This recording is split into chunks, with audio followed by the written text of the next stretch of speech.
Bismillahirrahmanirrahim. Baik, kita mulai pengajian kitab Tanqiqul Qaul atau kitab Lubabul Hadis. Kitab Lubabul Hadis itu matanya, Tanqiqul Qaul itu syarahnya. Lubabul Hadis dikarang oleh Jalaluddin As-Suyuti, yaitu salah satu pengarang tafsir yang fenomenal, yaitu tafsir Jalalain. Sedangkan syarahnya Tanqiqul Qaul dikarang oleh Syekh Nawawi Al-Bantani. Bismillahirrahmanirrahim. Al-babul awal fi fadilatil ilmi wal ulama. Bab yang pertama membahas tentang fadilahnya ilmu dan ulama. Qala Allah Ta'ala, syahidallahu la ilaha illa huwa wal malaikatu wa ulul ilmi qa'iman bil qisti. Surat Al-Imran. Fanzur kaifa bada subhanahu wa ta'ala bi nafsihi wa sanna bil malaikati wasanna bil malaikati wa sallasa bi ahlil ilmi wa nahika bihadza sarafan wa fadlan. Allah telah berfirman, di mana firman-Nya ini dengan artinya Allah telah bersaksi tiada Tuhan selain Allah. Itu yang pertama. Yang kedua, Allah bersaksi malaikatnya Allah, dan Allah bersaksi terhadap ulul ilmi qa'iman bil qisti, orang-orang yang mempunyai ilmu dan yang menegakkan keadilan. Betapa mulianya seorang yang mempunyai ilmu hingga Allah menyandingkan derajatnya itu disebut dalam Al-Quran 3 kali setelah Allah, malaikat, baru ulul ilmi. Ini merupakan tanda bahwa orang yang mempunyai ilmu itu dalam Al-Quran disebutkan sebagai orang-orang yang mempunyai derajat yang tinggi. Qala Nabi sallallahu alaihi wasallam li Ibnu Mas'ud radhiyallahu anhu, telah bersabda Nabi Muhammad sallallahu alaihi wasallam kepada Ibnu Mas'ud. Kita kenalan dulu siapa Ibnu Mas'ud. Ibnu Mas'ud itu adalah sahabat Nabi yang sehari-harinya berkhidmah kepada Nabi. Beliaulah yang setiap hari menyiapkan sandalnya Nabi, setiap hari menutupi satirnya Nabi ketika mandi, setiap hari membawakan perlengkapan bersucinya Nabi ketika perjalanan. Secara fisik, sahabat Ibnu Mas'ud ini sangat kecil. Bahkan diceritakan bahwa sahabat Ibnu Mas'ud ini mempunyai kaki yang kecil. Hingga suatu saat sahabat Ibnu Mas'ud ini ada angin terpental saking kecilnya, saking kurusnya. Kemudian sahabat itu tertawa. Kemudian Rasulullah bertanya, "Lima tadhakun?" Kenapa engkau tertawa wahai sahabat? Kemudian sahabat menjelaskan bahwa mereka tertawa karena kurusnya Ibnu Mas'ud hingga angin saja menerpa dan mengguling-gulingkan tubuhnya beliau.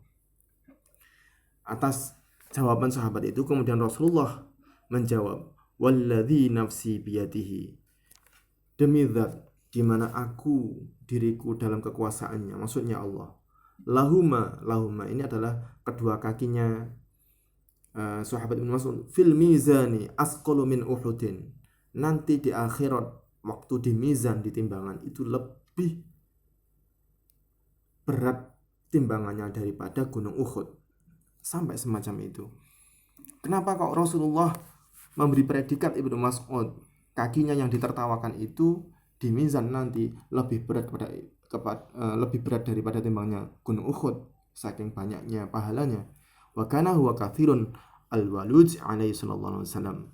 Karena kaki inilah yang digunakan berkhidmat Ibnu Mas'ud keluar masuk dalamnya Rasulullah untuk mengabdi, yang digunakan untuk menutupi satirnya Rasulullah saat mandi, yang digunakan untuk membangunkan Nabi ketika Nabi sare, yang digunakan untuk memakaikan sandalnya Nabi ketika Nabi berdiri dan ketika Nabi duduk.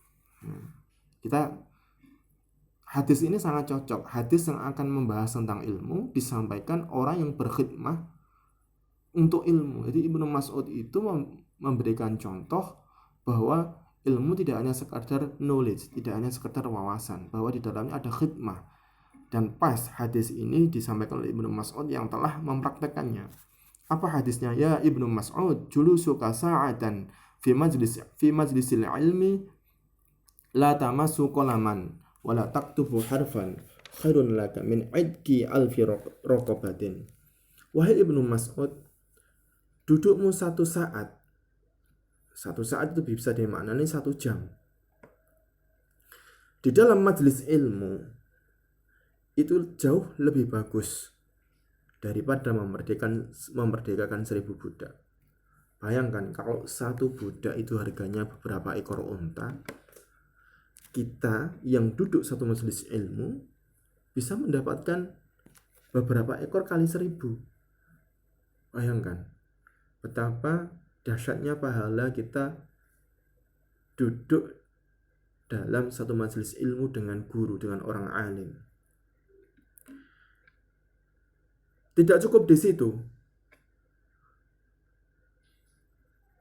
Walaupun dalam duduk itu la tamassu qalaman, tidak membawa pulpen, wala taktubu harfan, tidak menuliskan 1 huruf pun, itu tetap jauh lebih bagus daripada memerdekakan 1000 budak.